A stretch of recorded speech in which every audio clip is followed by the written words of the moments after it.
talking about Technidyne's ColorTouch. To start, I'm just going to show you everything that you're going to need in order to do your testing.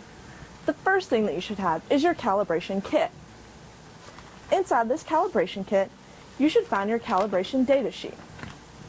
You should also find 4 sets of calibration standards. The fluorescent whiteness standard and the 90 standard are going to be used for primary calibration. The 60 and the 70 standard are going to be used to verify measurement linearity. You should find a floppy disk, which holds your calibration data, and you should find your ColorTouch verification form. And the last thing you'll need, which came with your instrument, is your black cup. Once you have all of this together, you're ready to go ahead and start. Once you're at the home screen and you're ready to start, our first step is just to press More, and then Calibrate. Now the instrument is already going to default to its primary settings, but there's one thing that I want to mention that's very unique to this instrument, and that's the automatic data entry. That's how we can use the floppy disk as opposed to having to manually enter all the data. So we're going to go ahead and press OK, and it's going to ask us to insert that floppy disk.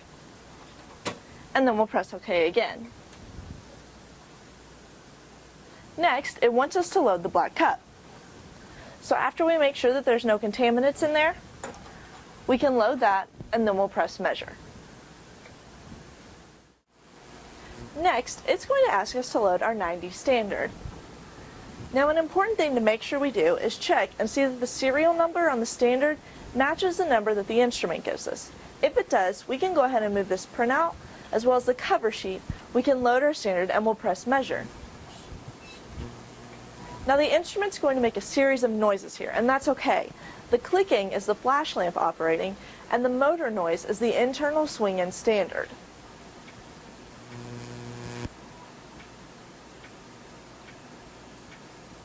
Next, it's going to ask us to load the fluorescent standard.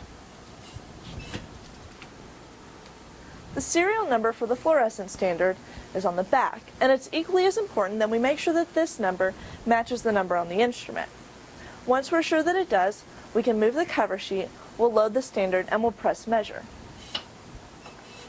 Now if you watch the screen, you'll see that first it's going to calibrate the D65 whiteness fluorescence level.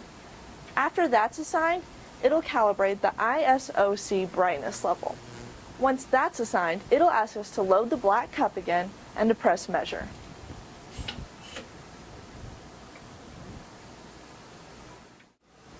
Alright, now our last step is just to reload our 90 standards and press Measure.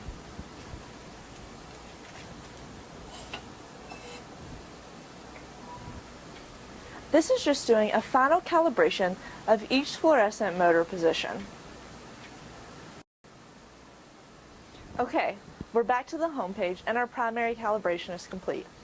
Your internal swing-in standard is now calibrated to your primary calibration, and it will maintain daily calibration until your next primary calibration. If you want to verify measurement linearity, you can test your 60 and your 70 standards. If you have any questions or concerns, you can refer to your Technidyne Operator's Manual, you can call Technidyne, or you can check out the website.